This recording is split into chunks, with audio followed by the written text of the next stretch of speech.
আসসালামু আলাইকুম আমার প্রাণপ্রিয় বাংলাদেশি ভাই ও বন্ধুরা, সবাই কেমন আছেন? আমাদের বাংলাদেশের কিছু লোক ভারতকে সবসময় সাফাই করে এবং সাপোর্ট দেয়। তারা কি আজ দেখতেছে না যে আজ ভারত আমাদের কত ভালোবাসা দিচ্ছে? আজ আমাদের লক্ষ লক্ষ পরিবারকে ঘর ছাড়া করে দিচ্ছে, আজ ফারাক্কার পানি ছেড়ে দিয়ে।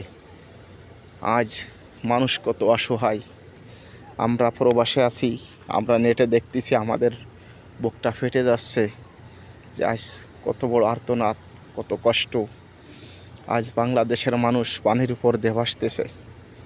এগুলো দেখে কি মানুষের প্রতি মানুষের মায়া হয় না? আমার জীবনে দেখা মতে আজ পর্যন্ত কোনো দিন আমি দেখি নাই যে ভারত কোনো দিন আমাদের বাংলাদেশিকে ভালোবাসে বা বাংলাদেশের মানুষকে সে ভালো চায়। ওরা ওদের স্বার্থ ছাড়া পৃথিবীর কিছু বোঝে না। আজ বাংলাদেশের থেকে ইলিশ মাছ পাঠায়, আজ বাংলাদেশের থেকে গ্যাস দেয়, আর ভারত বিনিময়ে আমাদের প্রতি বছর একটু ভালোবাসা দিয়ে হাজার হাজার পরিবারকে নিঃস্ব করে দেয়। মানুষরা আজ দেখতেছি পানির উপর দিয়ে ভেসে বেড়াচ্ছে, গরু বাছুর, মানুষ, পশু পাখি, মানুষের মুরগির ফার্ম তলায় ধ্বংস হয়ে যাচ্ছে এক একটা ফ্যামিলি। ছিন্নমূল্য হুন ছাড়া হয়ে যাচ্ছে, তারা রাজপথে নামে আসছে। তারা কিভাবে চলবে, কিভাবে খাবে আল্লাহই জানে। তাই সমস্ত মানুষ একতাবদ্ধ হয়ে সবাই সবার পাশে দাঁড়ান, প্লাস কীভাবে বাংলাদেশে আর একটা ফারাক্কাবাদ নির্মাণ করা যায় সেই চিন্তাভাবনা করেন। আমরা কমপক্ষে বাঙালিরা 1,55,460 জন প্রবাসী আছি। আমরা সবাই বাংলাদেশের বাঁধ বাঁধার জন্য সাহায্য করতে রাজি আছি। আর আমার প্রাণপ্রিয় প্রবাসী ভাইয়েরা, আপনারা সবাই যে যেখানে আছেন সেইখান থেকে প্রতিবাদ শুরু করেন, এবং যেভাবে হোক আমাদের নতুন প্রজন্মকে যদি বাঁচাতে হয় তাহলে আমাদের এর বিকল্প আর কোনো রাস্তা নাই। আমাদের নতুন করে ফারাক্কাবাদ নির্মাণ করতে হবে, তাহলে ওরা বুঝতে পারবে যেরকম চীন বাঁধ বেঁধে দিয়েছে, ভারতের পানি চীনে ঢোকে না। আর আমরা যদি বাঁধ বেঁধে দিই, ভারতের পানি ভারতে থাকবে। ভারতীয়রা বুঝবে যে একটা দেশের থেকে পানি আর এক দেশে দিলে কতটা অসহায় হয়ে পড়ে মানুষ।